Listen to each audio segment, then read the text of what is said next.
This is Diana Lopez from Olivo Verde Coaching, and I am coming to you from my happy place to share a little bit of my story with you, specifically around emotional eating and my recovery from that, and hopefully it will inspire you to take the next steps that you need to take for your healing and your recovery, or to move forward in your health and fitness goals. I really noticed that emotional eating became an issue for me in my 20s. I noticed that if I ate certain foods in a certain quantity, that the anxiety that I was feeling, the stress I was feeling overwhelmed, all of those things would actually decrease. And the way that I discovered that emotional eating was something that worked to help me numb or cope with emotions. The first time that happened, I was in my 20s. I was headed out to school to take an exam. I stopped somewhere to get something to eat. I ate a large quantity of food in a short period of time. Even though I was feeling anxiety about my test that I had to take, I noticed that once I ate, the anxiety went away, that I was feeling more bloated and my stomach was upset. I was more focused on that than the test I was concerned about or stressed out about.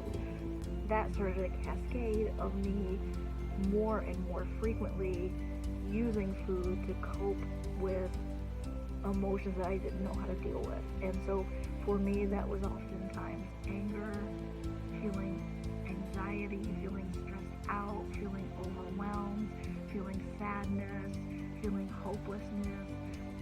Those were the emotions a lot of times that I would eat to cope with. I would intentionally go and seek out food when I wasn't feeling the best, to help me, just to kind of calm myself down, to help me feel better. And the more I did it, the more it became something that felt like a shackle around my leg that I couldn't get loose from. And I continued that behavior well into my 40s, through ups and downs with different relationships, through job changes, career changes, all sorts of things. And when I got married to my husband, I was very anxious about what marriage would look like for us. What I found that I was doing once we got married is that he would go off to bed and I would sit down on the couch feeling all this churning, these emotions, and I could easily eat a half a box of cereal even though I wasn't hungry before I went to bed, because that seemed to calm me down. My stomach would start to hurt. I would start to feel really tired, and I would just go to sleep. And I continued with that behavior for quite some time. I started to want to seek out other ways to deal with my emotions, to not overeat. For many years I dieted and tried different ways to diet to lose weight, but oftentimes my emotional eating would get in the way because I just didn't honestly realize how often I was doing it. I was still miserable. It was not working for me. And so I was seeking other ways to try to deal with my eating and my emotions. I had read about a treatment, a strategy called intuitive eating, and so I read up on that. I tried that. That really helped me to separate from that dieting behavior. I really started to focus on my body's hunger and fullness cues. When I would feel hungry, I would eat. When I would feel full, I would stop. I really did not put any limits on what type of food I ate when. And in the beginning, to be honest, it was a little bit out of control because I was eating a lot of the things that I had made forbidden when I was dieting. It took a little while, I should say, before I really had control over those eating behaviors. And so over time, I really kept with intuitive eating, kept with trying to figure out my body's hunger and fullness cues, and it took a while, but eventually it did really help me to step out of dieting and to stop dieting and under eating and over exercising. But it didn't help me deal with the emotions I was feeling around eating, and that was still a struggle for me. But now I was no longer doing the strategies to compensate, so I was no longer over exercising, I was no longer under eating, and so I started to gain weight because of that, and that was very distressing for me. And so several years, I was on that road for several years. Then remember that I had been getting an email devotional to a nonprofit that worked with women that had eating issues, eating disorders. And what I did is I reached out, I got in touch with them. I maybe didn't fit the strict criteria for an eating disorder. There was disordered eating that was happening that was distressing to me. And so I became enrolled in their program, and once I became enrolled in the program, I was assigned a group of women as a support group, and so we met virtually for an entire year's time. I gained a lot of freedom by being involved with that group. I met other people that were struggling with the same things that I was struggling with, and through that common bond, I received a lot of healing, a lot of encouragement, and I really started to notice that I was conquering my eating issues, my eating behaviors, and I probably got about halfway through the program. I realized that because I was no longer compensating by eating, I had all these emotions that felt out of control, and I didn't know what to do because I was so used to stuffing them back down or numbing them with food. You know, my anxiety level was getting very high. I was feeling very stressed out. I was getting easily overwhelmed, and so through that program, I found a counselor, and for a period of time worked with a counselor to unwrap what my emotions were telling me and begin to learn strategies to deal with the emotions, to deal with conflict when that happened in healthy ways. And it was very useful to me to work through those things. And the more I worked with her, the more freedom I was getting, the more control I was having with those eating behaviors, even more so than with just the group. And so I continued with the counselor and the support group for probably the last 6 months of that year, and I noticed that I was getting a lot of freedom, and the eating issues I had were going away. I wasn't eating. I could identify very easily when I was standing in front of my pantry if I was physically hungry or if it was an emotional type of hunger. So I could make different decisions around eating. Sometimes it was uncomfortable because I would just go sit in my office on the couch and think about what I was feeling and why I was feeling it and what I needed to do about it. It was so helpful, all of those different steps. The intuitive eating took me so far. The eating disorder support group took me so far. The counselor took me so far.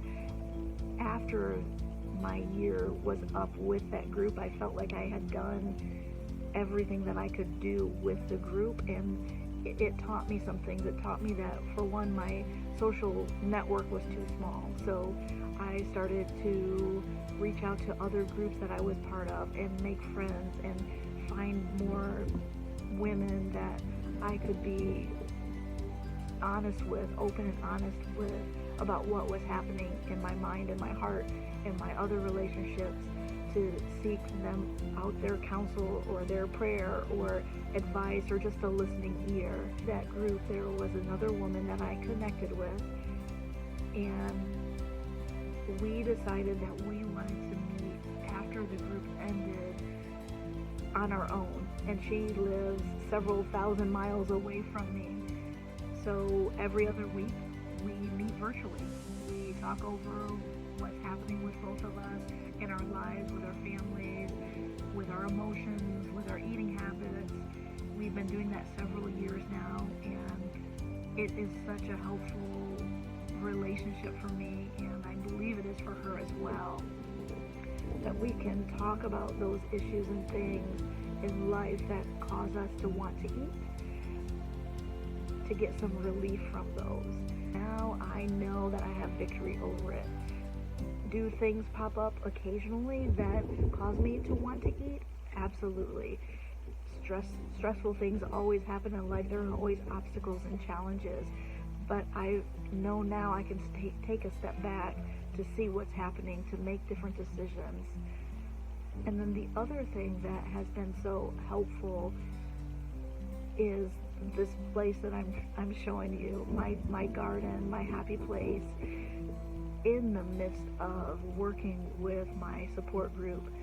One of the things that I sought to do was to find some sort of creative endeavor to give me an outlet. So when I felt anxious, when I felt stressed out, when I felt worried, when I felt fearful, angry, overwhelmed, you name it, I could come out into this place and do something productive, do something creative.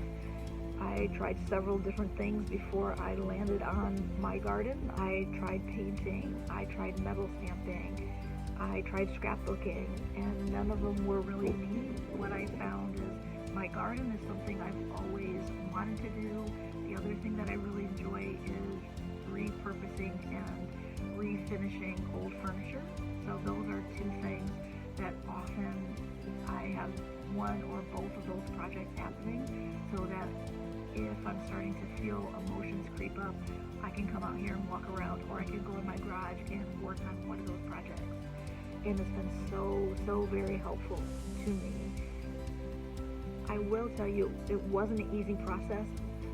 My emotional eating started more than likely probably in my late teens, early 20s, and by the time I felt like I had conquered it or was beginning to really get some traction with it, I was well into my 40s. I spent many years in between being so ashamed of my behaviors, my eating behaviors, being so ashamed of the amount that I would eat, and not understanding what was going on in my head and why I was doing it. It took many years for me to really realize it wasn't a nutrition problem.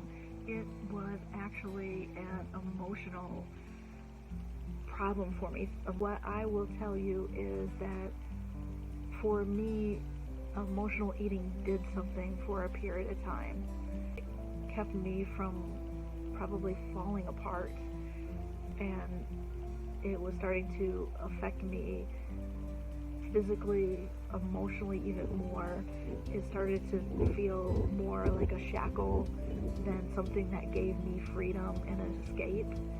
For many different things along the way, I did a lot of reading and research on my own. You know, I came across intuitive eating. That was one thing that helped me.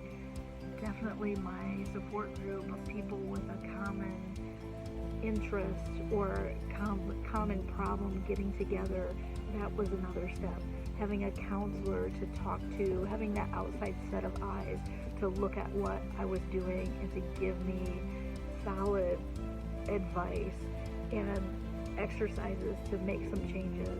Having that accountability partner, that other person that's gone through the same thing, that can hold my hand, listen to me, and help me. And then the last piece for me was finding that creative outlet, something else to do besides eating. I want to encourage you today, if you are struggling with the same things I was struggling with, there definitely is hope for you. Comment down below, send me a direct message, let me know about your inspiring true story. Let me know how you are taking that next step for your healing and your health or your recovery. I am looking forward to hearing from you soon. Take care.